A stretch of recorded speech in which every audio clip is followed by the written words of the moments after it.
Today is the first day we are having this puja in this country of Austria.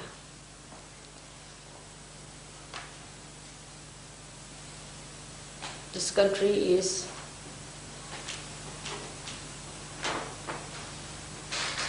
a historical country with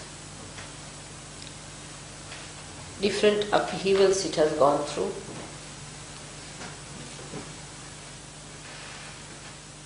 To learn so many lessons in life.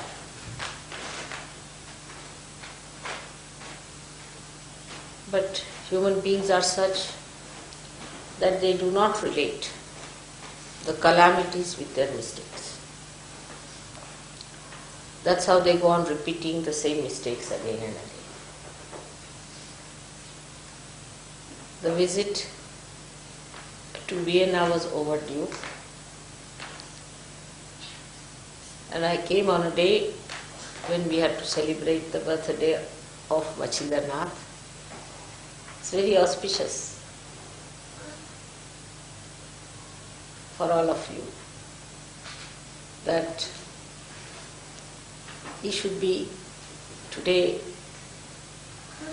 complete his 1 year of life.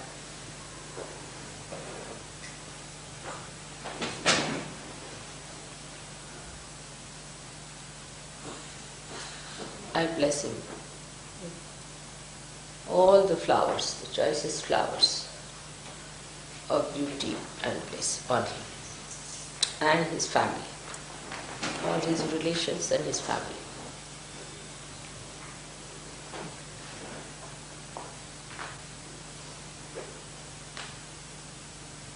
There are so many things which are being done for the first time. I should say that the first time I've come to Vienna, to Austria, that first time I've come to the birthday of a child on his first birthday. And on an Ashtami, that is today, is the 8th day of the moon which is increasing, Shukla Pakshi. That first time all the weapons of the goddess are to be worshipped.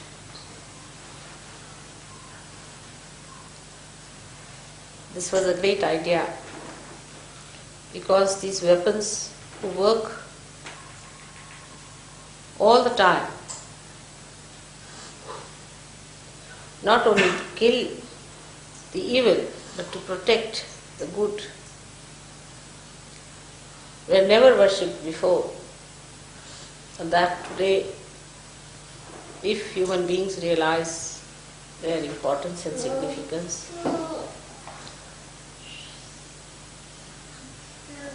then lots of problems of atomic bombs and all these things that are being created could be solved by diverting them to the right direction, using them for the destruction of the evil forces and not the good.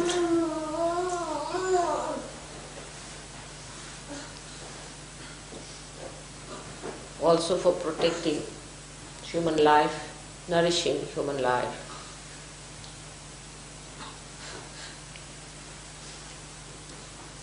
The same weapons can be used in a wrong direction, but rightly used,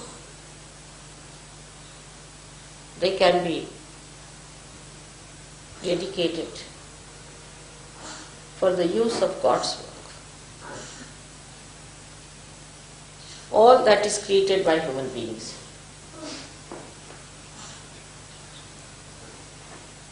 which looks apparently a instrument of destruction. But if human beings use their wisdom, they will find out that all these inventions that have come to them from the prompting of the unconscious are for the work of God. All scientific research, everything that has been done, all these instruments that you have produced are for the use of God. In a way, we can say that human beings have worked to create methods as instruments, as social, economic, political institutions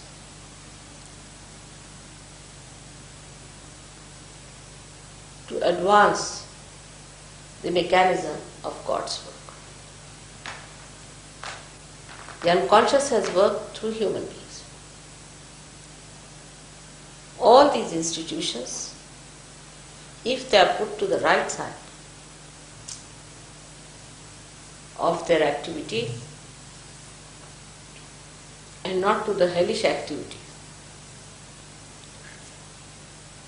they all can join together to complete the work of the divine. Like in the East, people believe that God has created this beautiful body of human beings, and it is for human beings to create beautiful artistic clothes to enhance the beauty of what God has created, to glorify the beauty what God has created, to respect the beauty that God has created. And that's what has happened in many spheres of life, of human activities, and should have happened in all of them if they had used their wisdom.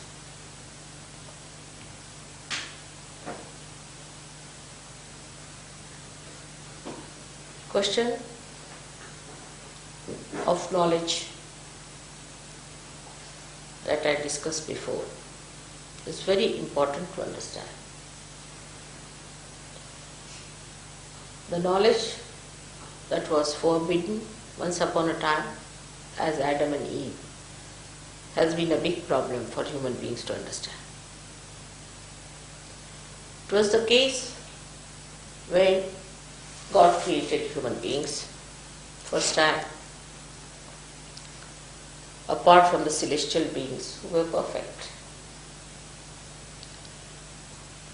That He wanted to see if these human beings could grow in their population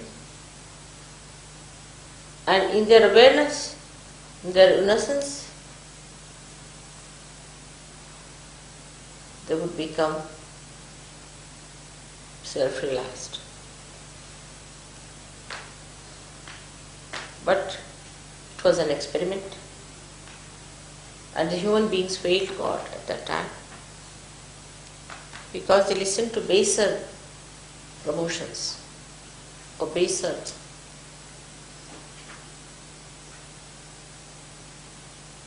prompting. That's how they failed, and they lost their innocence. The loss of innocence is the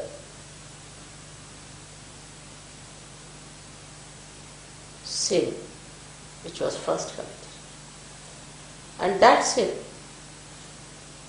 took a different turn for human beings. Now that knowledge, what thou said, is not this real knowledge.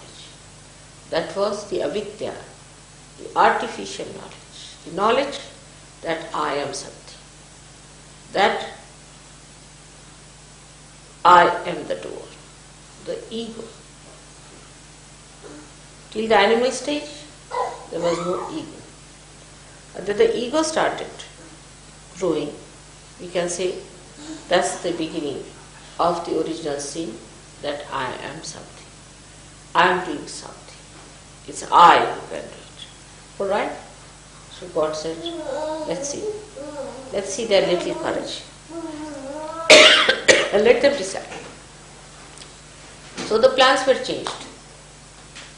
One had to think now that we should get incarnations on this earth to help these people, to guide them, to put them into balance, to put them into proper understanding of dharma, so they keep to that balance. But every time I refuse to accept the balance. This I goes very far from reality.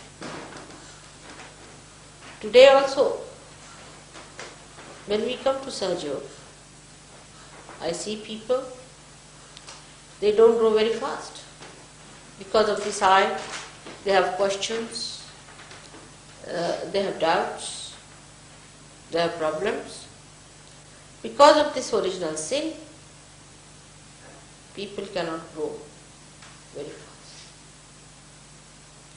That I am the one, I am free. Why that? Why this? Who are you to ask questions? Who has made you? Have you made yourself? What did you do to become a human being? Why this kind of egoistical behavior towards God? Why God has made us? Why this thing? Who are you to ask any question? But it is so. The questioning goes on, and such people are very dangerous for surgery. If they have to come for puja, I am worried. Not because anything will happen to puja, but we may lose them completely. Such egoistical, stupid people get lost. As a mother, I have simple compassion and love for them, and I feel sad that they could have been saved. But this questioning mind of theirs can drown them. This is the basic original sin that human beings have created. Apart from that, we have problem that we have come from animal stage to this stage. So there are animal brutal conditionings within us. Then we have gone through other conditionings which were created in the history by the same Mr. I, who started institutions, who started organizing religions. For example, take Christianity. Christ came here to break your ego. On the contrary, people built a big ego out of it. Now, there are some Sahajogis who believe that Sahaja is a Christian Sahaja or a Hindu Sahaja. Still, that lingers on. That lingers on. That it is a Christian Sahaja. For Christians, it has to be Christian Sahaja. For Hindus, it should be a Hindu Sahaja. For Muslim, it is Muslim Sahaja. It must relate to Islam because they can't get out of their own conditioning, so it must relate to that. It must explain everything that is there. They can't get out. See something. It could be also a Catholic Sahaja or a Protestant Sahaja. Could be even deeper than that.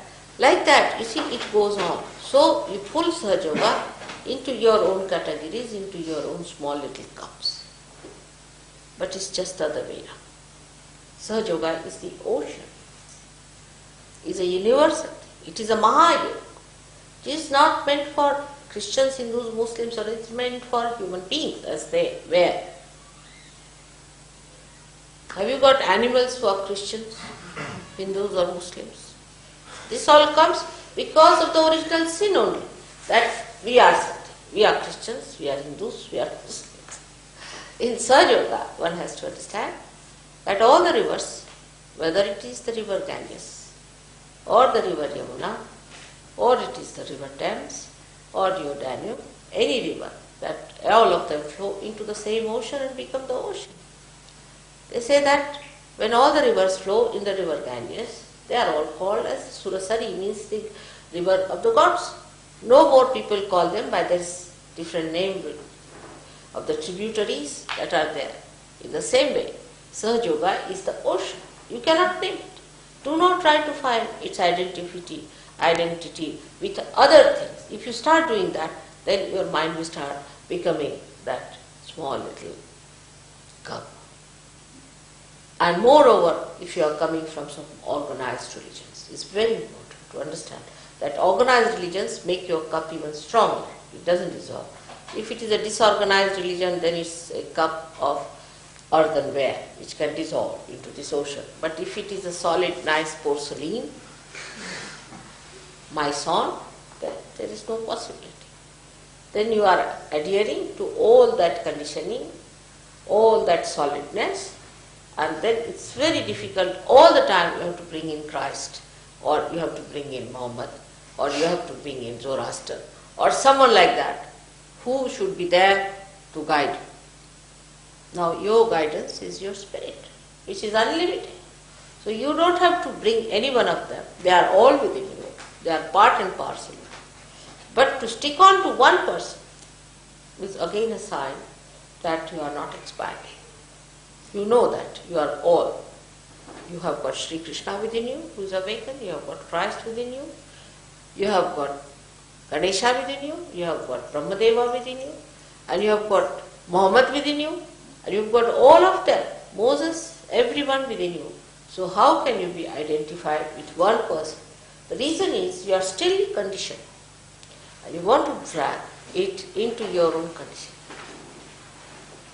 So try to bring it at a position where there is no condition. We can see our conditioning works so much with our style, because as human beings, we have a habit of forming a closed sector. Whether it is ourselves, first we close ourselves as I am X, Y, Z. Then we can club together as, say, we are, say, people who use fork and knives. There could be people who just use the fork and knives this way, can be clubbed together. The others who use this way can be another way. So it goes on like that. All kinds of stupidity that human beings have to club together. Alright, use the way you like, makes no difference. You eat the same food, it digests the same way, it works the same way. But as far as the outside is concerned, when it comes to human activity, they will use the fork and spoon in a different way. Somebody will use their hands, fingers, and somebody will, may use daggers. I don't know how they can manage to go to what limit. So this is what it is. In doing something, in doing any activity, then only human beings make it a closed circuit. That this is how we do it, this is how they do it, how it is the method of another party or people. This groupism is the worst of all and is against the laws of nature. You can be an individual as far as your appearance is concerned, as far as your hair color is concerned or your eye color is concerned. That's God has created you that way. But all other things that you have created are dead. All other clubbing methods you have created are absolutely of no value. They are just mythical. There's nothing truth in it, nothing that should be worthy considering. It's just a myth. So one has to understand that there is nothing like a Sahaja Yoga, which is a Christian Sahaja Yoga, which is a Protestant Sahaja Yoga, or a Catholic Sahaja Yoga. I find this at a very subtle point where people talk of collectivity, that they don't understand that we are not collective because we have so many tags, attached to us, like the conditionings of our own doings. It could be in Switzerland, it could be in Austria, it could be in Rome, or it could be in India, anywhere. These conditionings we have to get rid. We should know we are human beings created by God, and whatever is within us that is real, created by him, is the only thing that we have to be. And all the rest of conditioning we should try to be. Everything is complementary. From this place you have to learn something, from that place you have to learn something. Every place has something to learn and to understand. And there is nothing that can be retained by some people as something higher or lower. But of course, where this ego has developed more, this original sin has developed more, there is a possibility that such human beings must have created more conditioning. Naturally, the conditioning is much more. Or where they have been not at all moving about religion, about God, and have been sticking on, like you can say in Africa and all these places, could be that the conditioning could have been by the other forces called as Adi Bhautik, means the ones which are created out of what God has created. Like if they see the moon, they are afraid of the moon. If they see the trees, they are afraid of the trees. Sort of a mythical ideas about the nature itself. See, so there are two styles, as you always know. One is where they create a mythical ideas about the nature, the mythical side of nature. That is Adi Bhautik. And Adi Daivik are the mythical ideas about what you can produce. You are God. You are the Devas. And you want to create this. I am this, I am that. So there are two types of conditionings which work on. And in modern times it is such a confused thing that both these sides, I don't know where they act. For example, the other day I was coming near the cemetery in Vienna, and I was amazed that it was a cemetery, but it was catching on right Swadhisthana. So I said, all the booths must be active now, because I can't understand how can the cemetery have a right Swadhisthana. This is how it was, can be explained, that all the booths are now active, or maybe they are again born. See, they must have been dead hundreds of times, they must have created graves after graves, and only there are empty graves, and they are active now. Or maybe that the booths themselves are active, they are no more there, they have all disappeared from there, it could be that. So we have to judge now on vibrations and not on our understanding of what we think or what we understand through this brain. By asking questions and by talking too much about it, you cannot understand Sahaja. For Sahaja, you have to have that super state of mind where you can receive vibrations, can feel vibrations, and have to be absolutely compromised on that. If there is still the tag of that ego so much that you still question Sahaja Yoga and think no end of yourself, it's better that one such a person should not attend the pujas. Not attend the pujas. It's kind to himself. It is being nice to himself that such a person who has doubts should not attend the puja. Because puja is only meant for people who have received that state of mind which is called as nirvikalpa, where there is no vikalpa, where there is no doubt in your mind. If there are still doubts in your mind will be still very powerful and it is going to put you down. So either before puja you tell your mind to keep quiet. Tell him not to talk now. You better keep quiet.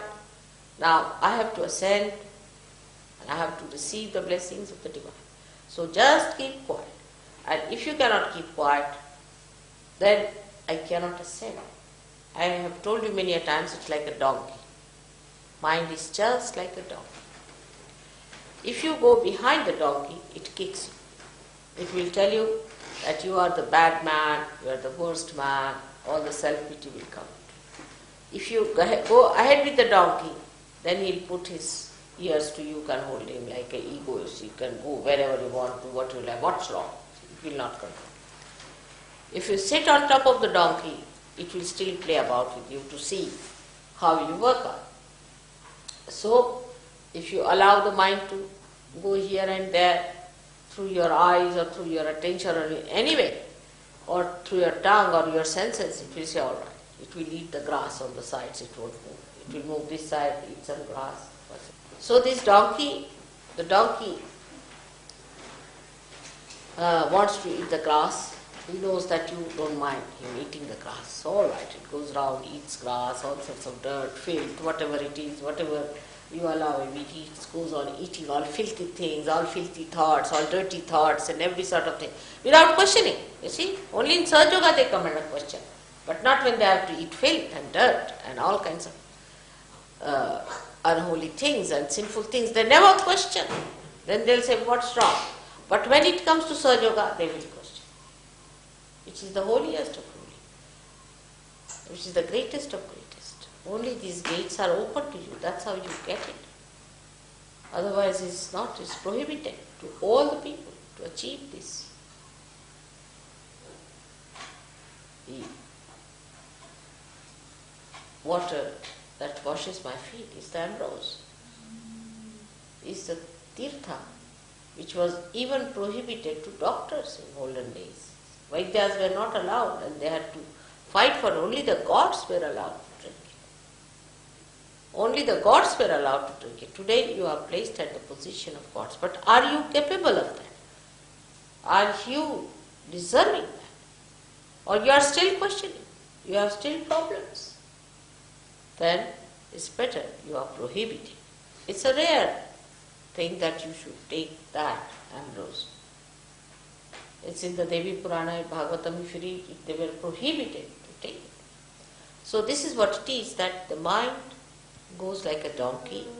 But if the donkey knows the one who is the rider, knows his ways, and he knows how to control the mind, and he knows where it has to go, the same donkey, the same instruments, the same institutions, the same things you have got around you, will take you there with a faster speed, with a very comfortable thing. So tell your mind today that we have had enough of it. Playing with the mind.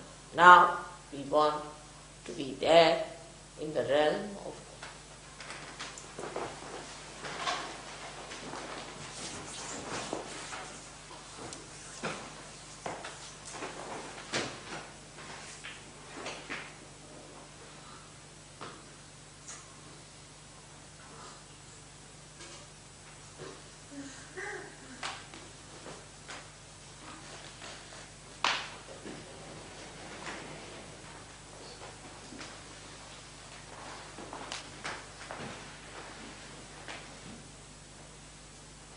Tell your mind fully. Tell your mind is important.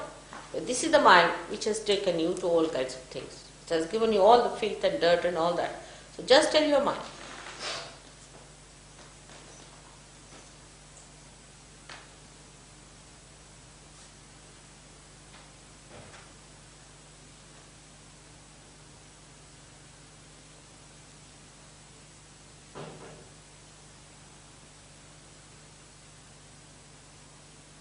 May God bless you. So, for today's theme, we should say that we have to achieve our innocence within ourselves and feel the innocence of the Virat. The question of Ganesha Virata, we can say Virat Ganesha, where in the Virat, the innocence we have to feel. So that we become innocent, our sins are washed off, that we are cleansed by that innocence, so that this I-ness is lost from you, this original sin is washed away from us, and we become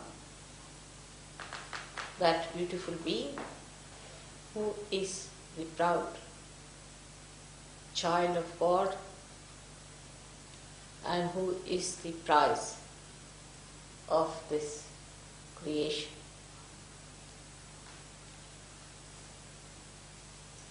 May God bless you. Many people ask me before also that, Mother, why we became like this? Why didn't God just made us aware of ourselves without committing all these mistakes, and why we had to go through this all vicious circle. At that time, I didn't want to say that you have committed the original sin, that you have disobeyed God, otherwise things would have worked out in a different way, not have been so lengthy. Because if you tell them that, then there's another thing that happens to them is that they become left-sided and they start feeling guilty about the original sin, you see. So we have to jump from ego to original sin part of it. But that part, if you avoid, only one can say in the beginning that evolution would not take place without this freedom being given to you. See, because freedom was first tested. That you were given a freedom, you had a nice place to live in, you lived in the complete protection of God, in the Garden of Eden, you can say the beautiful, everything was wonderful. Nothing was missing there. But despite that, human beings, you see, when they had the freedom, just the freedom was going to be tested, immediately they took to these baser things. You see.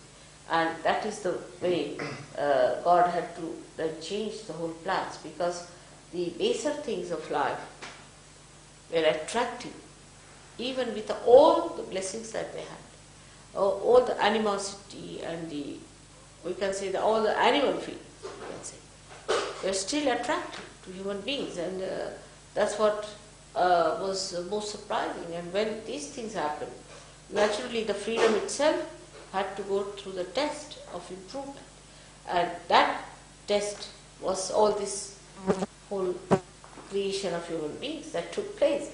But to tell them all that it is only the original sin which has created a problem, then they sit down, oh God, why did we create the original sin?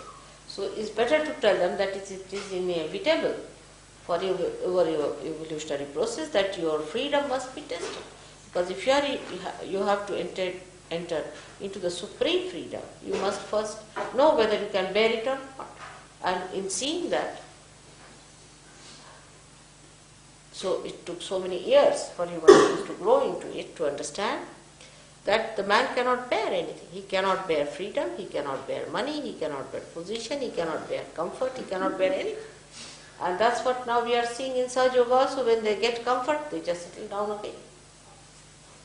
When they get any blessings of material wealth, it will happen. Because again the same, that Garden of Eden is coming back to you. And when it starts coming back to you, again you go back to the same stage, is not good. Now you must understand that you have to be supreme. So you must master all this. Nothing is important. Nothing is important. Only the spirit is important.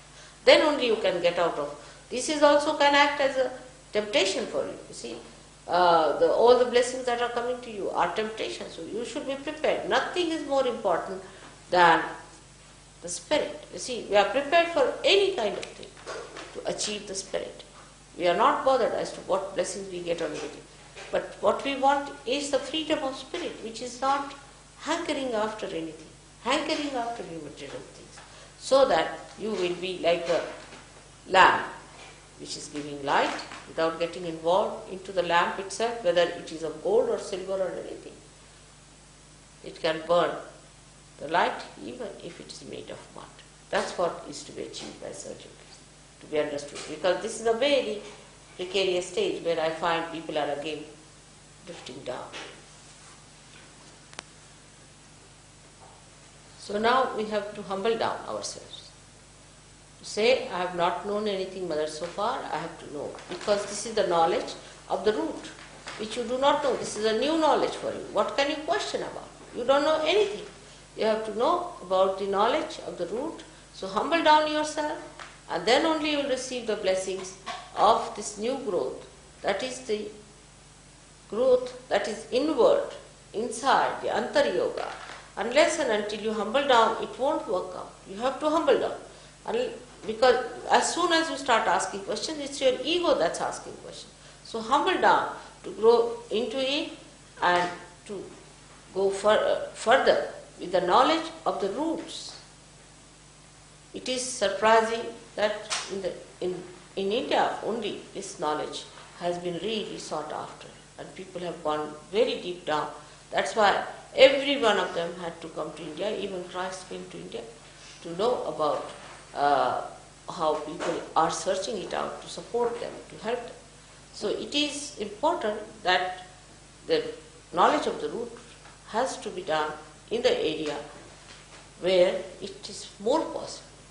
It is easier to do where the roots are not disturbed. And that's what was the country, India, where people searched it out. But when they started going out again, they become stupid and foolish. And when we see them they're outside. But we don't see what tremendous work seers have put in it. Tremendous. I mean, you take one of them and it's sufficient to give you full idea of surgery.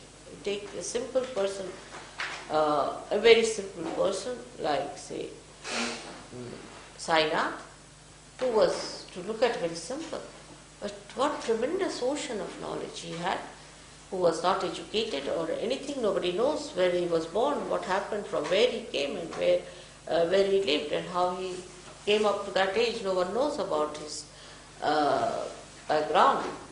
Or you take Adi Shankaracharya, or you can take Kabira, or anyone. For example, you take Machindranath. If you read about Machindranath, you won't know. You think it's some sort of a mysterious knowledge he's giving. It's a tremendous work. They went into all the left and the right and everything they did. All kinds of experimentations. If you see the books they have written about Navnath, the 9 Nathas, and about Machindra's life, Machindranath went into such depth and he found out so much about the places where women were rulers. I think must be the Belgian place. He must have been. Where women were the rulers and husbands were just like cabbages and this and that, and all kinds of things he discovered. And then what happened and how he tried to cure that. It's the movement in another direction, you see, in the root direction, that how these roots have gone and given rise to such horrible trees here and there, and that's how he worked out. And it's such a symbolic thing that to understand their birth, you have to be really very deep and very penetrating, for which human mind so far is not able to see the amount of work they have done. It's not possible to see. Like if you see Adi Shankaracharya's descriptions, or that even Markandeya's descriptions about your mother, is remarkable. How little things he could see, from where, from what angle, and every little bit of mother he could see as a child would see. You see, absolutely close to the mother. That means the innocence was complete and perfected. Otherwise you can't see these points that they have seen, all the little things like the 3 folds of the mother. How can anyone see? But a child can see that 3 folds of the mothers are there, that she has 3 folds in her body. Only a child can see. It's tremendous, actually. It's tremendous. Their innocence and their penetration and their courage. You need real courage to go into that penetration. So innocence is the thing which one has to achieve first of all. But it should not be like this through Christ or through Ganesha. It should be you who should have it. Once you are the innocence, you don't have to say that. You don't have to come to through someone. You are that. You just directly can ask. That business is meant for people who are not realized, meant for people who are stupid, meant for people who cannot directly attain. You all can directly attain it. That is your blessing. That's the greatest thing, that you can directly achieve all that. But you have to get to that position of innocence by which you become so subtle, so sukshma, because innocence is the subtlest thing, that you enter into all the areas to know the knowledge of the roots, knowledge of the tree of life. And it's not meant for the stupid, egoistical, nonsensical people. They become Rakshasas, actually they are Rakshasas. So we are not going to go their way. We have to go the other way around. So we have to humble down within ourselves and try to awaken your innocence. Once that is the holy innocence, that pavitra innocence within you. In Sanskrit language, there is no word for innocence. Because for them, whatever is holy, auspicious, everything is innocence. There's no word separate for innocence then. Because they can't think that there can be innocence existing in the air like that. It has to be inside something. You see, it is always sort of a cup can only contain the water like that. So they cannot think, we cannot think of water hanging in the air like that, you see. It has to have some cup. So they will say auspicious time, auspicious person, or auspicious things, auspicious night, auspicious day. Everything is contained, container, like a container. The container that can have innocence, you see. So the auspiciousness, again, is auspicious, it's an adjective. There is nothing like saying that this is a solid, in a sense, Shubha. Shubha itself is an adjective.